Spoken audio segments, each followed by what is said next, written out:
Hello guys, চলে এলাম একটি মিনি ব্লগ নিয়ে। আজকে আমি যাচ্ছি রথের মেলাতে। তো সামনে দেখো প্রচন্ড জ্যাম। এই যে সেই রথ, দেখো লোকের কি ভিড় হয়েছে। এই ফাঁকে দড়িটা টেনে নিলাম।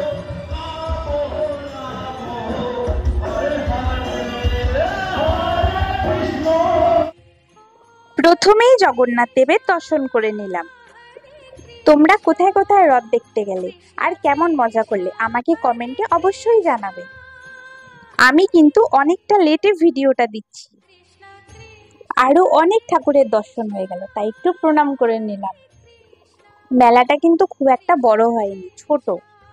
আমার প্রথমেই একটি দোকানের দিকে চোখ গেল, ওখানে অনেক ফটো ফ্রেম রাখা ছিল। তার মধ্যে থেকে আমি একটা ফটো নিলাম, সেটাতে ভোলেনাথ আর পার্বতী আর গণেশ ছিল। আর আমার ফটোটা খুব ভালো লেগেছে। কমেন্টে জানাবে তোমাদের ফটোটা কেমন লাগলো। তারপরে নেওয়ার মতন আর কিছুই ছিল না। তারপরে একটু মেলা ঘুরে বাড়ির দিকে রওনা দিলাম। যারা আমাকে ফলো করোনি তারা একটু ফলো করে দিও। দেখা হচ্ছে নেক্সট ব্লগে। Bye bye guys.